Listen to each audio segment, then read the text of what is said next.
Это актуальное интервью в студии Сергей Михедов. Здравствуйте. 24 июля 1923 года решением Пленума Совета народных комиссаров ЕССР была создана плановая комиссия, которая стала началом вековой истории экономических служб Якутии.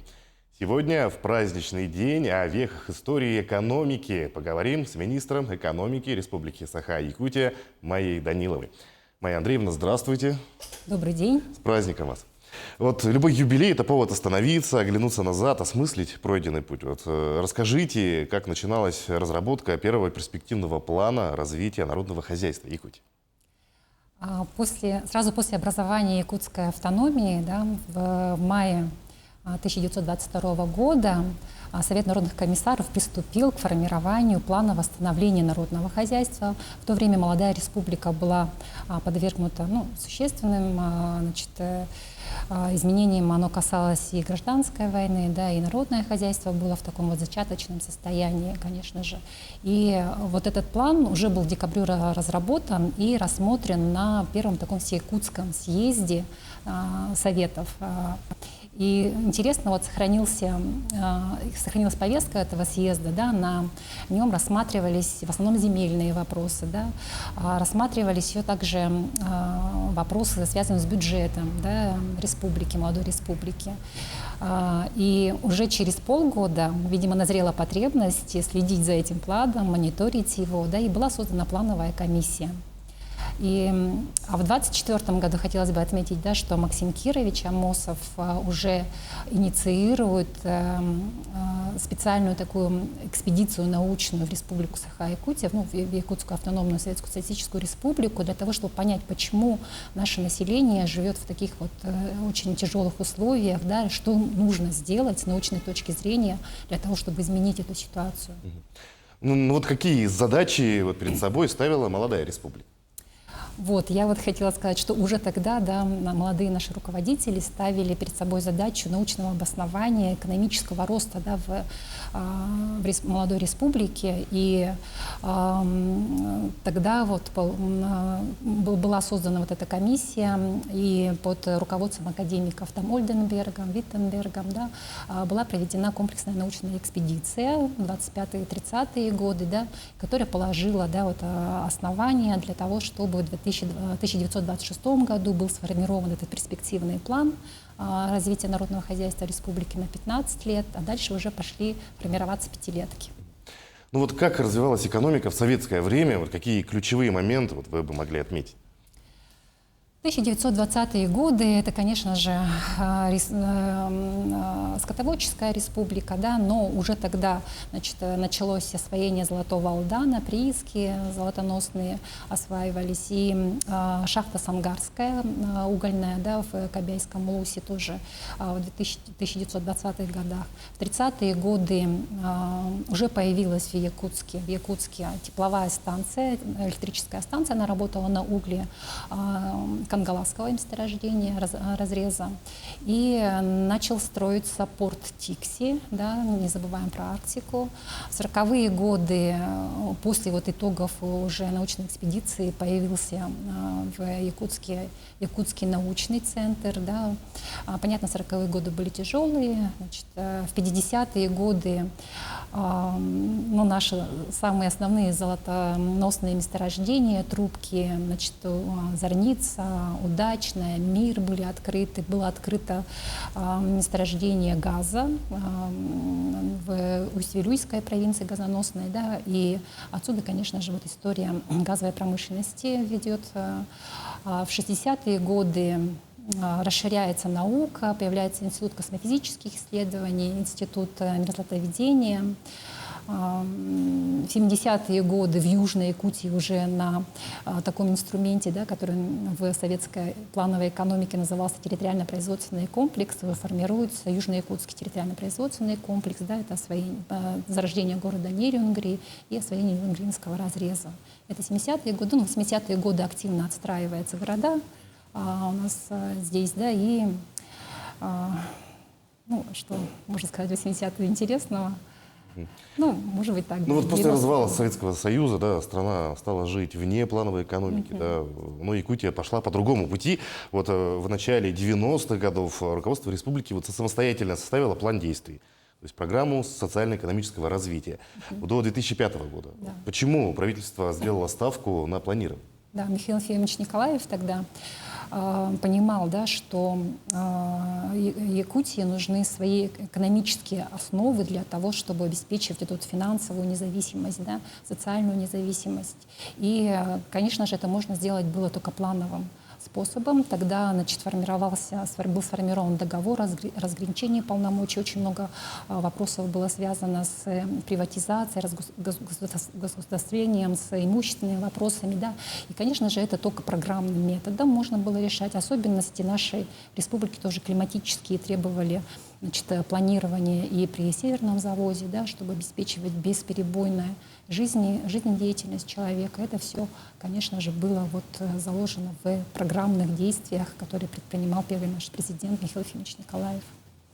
Ну вот в начале 2000-х годов по поручению президента Российской Федерации Владимира Путина правительство республики приступило к разработке схемы вот комплексного развития производительных сил транспорта и энергетики до 2020 года. Да. Вот какой эффект получили жители республики от реализации схемы 2020? Вот как шла работа над этим документом? Да, это очень известный документ, и, наверное, самый, сильный документ в постсоветском периоде, наверное, во всей Российской Федерации. Схема комплексного развития производительных сил, транспорта, энергетики до 2020 года. Идея этого документа принадлежит Вячеславу Анатольевичу Штырову, нашему известному президенту республики, которому в этом году, кстати, исполнилось 75 лет, и мы его тоже активно поздравляем.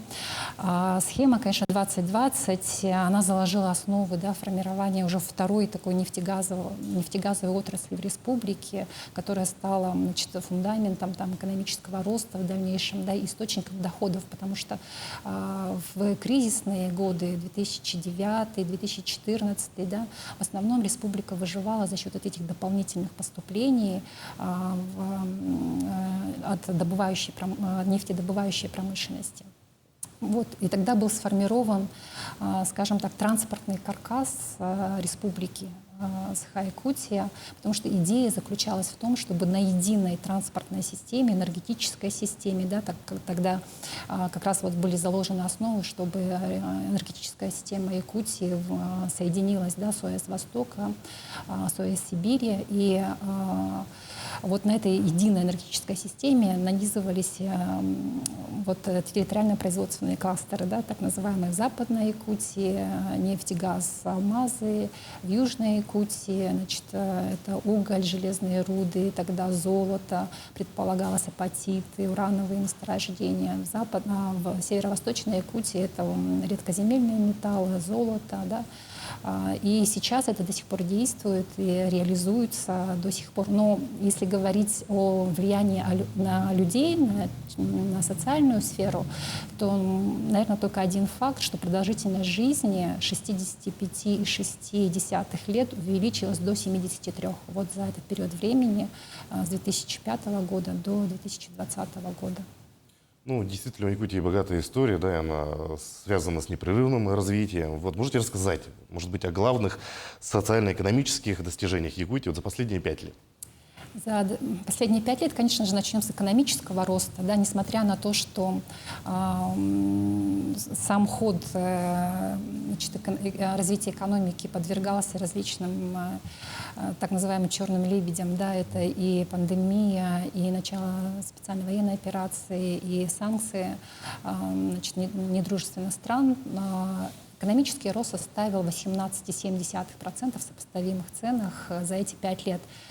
Просто так вроде непонятно, что такое 18,7%, но если сравнить с ростом средним по Российской Федерации, который составил 7,3%, мы понимаем, что это многократный опережающий рост, да, в экономике республики, и он также выливается и в социальные показатели. Да. Мы недавно праздновали достижение отметки миллионного жителя республики. Это же тоже показатель такой демографической благоприятной ситуации, миграционной в республике Саха-Якутия. 274 социальных объекта за 5 лет было построено в экономику республики. В республике вложено 2,5 триллиона инвестиций в основной капитал. За весь период реализации схемы, кстати, 1 триллион 800 миллиардов, а вот за 5 лет 2,5 триллиона. Да. Ну, очень серьезные цифры, действительно. Ну и вот прошло 100 лет, да, у нас мир меняется, ситуация нестабильная. Вот каковы у республики стратегические направления социально-экономического развития? Мы продолжаем реализовывать стратегию социально-экономического развития до 2032 года, основной целью которой вот является повышение качества человеческого капитала. Да, в чем оно выражается? Выражается, конечно, в продолжительности жизни. Продолжительность жизни будет расти только если будут благоприятные условия созданы для этого. Это безусловно. И если сейчас продолжительность жизни вот на уровне 73, да, то к 2032 году уже планируется перешагнуть за 80 лет. Да, для этого нужно будет, конечно же, существенные вложения вкладывать и в здравоохранение, и в образование, да, повышать качество образования, развивать транспортную доступность. Мы очень надеемся, что к этому периоду у нас транспортная доступность перешагнет за 80% населения. Если сейчас 20,3%, то должно составить 80%. Это произойдет со строительством Ленского моста и мостов через Алдан. Ну, это вполне достижимо. Вот Министерство экономики является правопреемником Государственной плановой комиссии СССР. Вот как поддерживается связь поколений госплановцев? Да, в первую очередь хотела бы поздравить наших ветеранов Госплана, а еще поздравить всех сотрудников экономических служб со сегодняшним прекрасным юбилеем, со столетием плановой комиссии. Конечно же, связь поддерживается. Она поддерживается через работу общественного совета. Наш почетный ветеран Зинаида Степановна Федорова, заслуженный экономист РСФСР, очень долго возглавляла общественный совет при Министерстве экономики. Сейчас она передала бразды правления молодому специалисту, да, который также, значит, принимает активное участие в разработке тех стратегических документов, над которыми сейчас министерство работает. И в год столетия проводим различные мероприятия. Недавно состоялся ЭСЭХ, посвященный столетию экономических служб, который посетили 300, значит, ветеранов, представителей улусных экономических служб. И, конечно же, все говорили очень много добрых слов, вспоминали, передавали слова напутствия молодому поколению, а молодое поколение внимало этим словам. Ну что ж, Майя Андреевна, мы в свою очередь хотим поздравить вас с праздником, с юбилеем, пожелать, конечно же, дальнейшей успешной работы на благо, на развитие нашей республики. Спасибо. А я напомню, вы смотрели актуальное интервью. Оставайтесь на нашем канале.